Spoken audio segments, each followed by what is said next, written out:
अंमली पदार्थांच्या नियंत्रणासाठी गेल्या आठवड्यामध्ये सांगली जिल्ह्याच्या प्रवासामध्ये मी आलो असताना एक टास्क फोर्स आम्ही घोषित केला.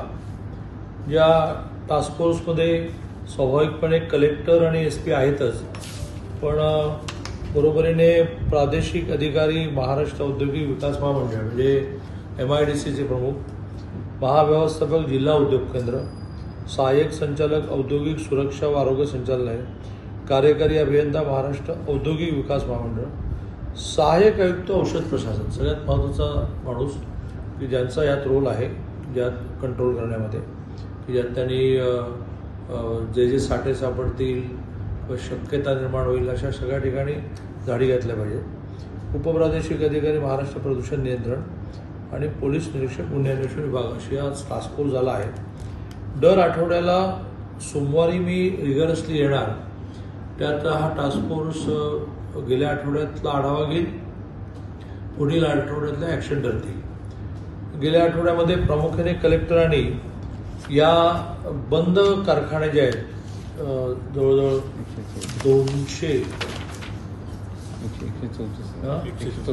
134 बंद कारखाने जे आहेत त्याच्या कारखाने उघडून त्याचाही आदेश आज कलेक्टरमध्ये काढतायत की असे बंद कारखाने उघडावे लागतील.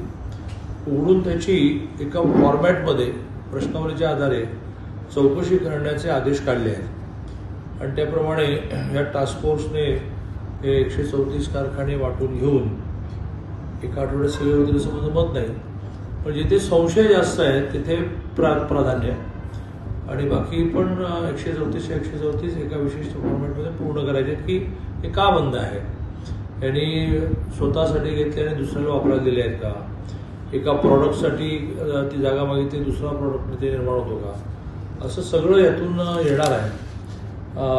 एखाद्या वेळेस असं होईल की ज्यांचा अशा प्रकारच्या अंमली पदार्थांमध्ये काही रोल नाही त्यांना पण थोडा त्रास होईल, पण तो त्रास आपण सहन केला पाहिजे. कारण त्याशिवाय हे आतापर्यंत जेव्हा सापडले कारखाने त्यावेळेला बंद कारखान्याच्या आतमध्येच कारखाना बंद ठेवून ते करतात असं लक्षात आलं. दुसरा, प्रबोधनाच्या विषयामध्ये आम्ही गेल्या आठवड्यात आवाहन केलं होतं. मीनवाईल कलेक्टर आणि SPने आपापल्या परीने वेगळ्या शाळांमध्ये जाणं, प्रबोधन करणं, पथनाट्य बसवणं सुरू केलं आहे.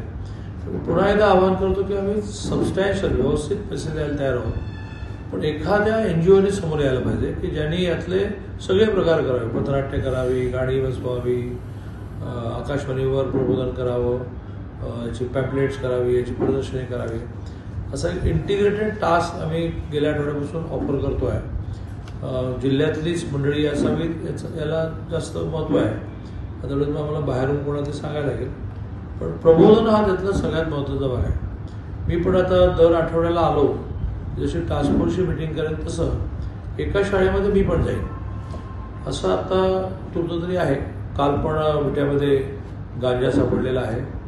हे सगळं सापडल्यानंतर एका गोडाऊनमध्ये सेव्ह होतं आणि त्यावेळेला न्यायाधीशाच्या परवानगीने ते नष्ट करण्याचाही ॲक्टिव्हिटी ठरते.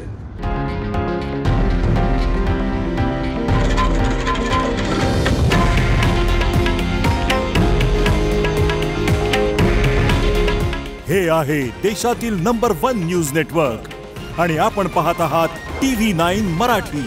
काळजी तुमची, हित महाराष्ट्राचं.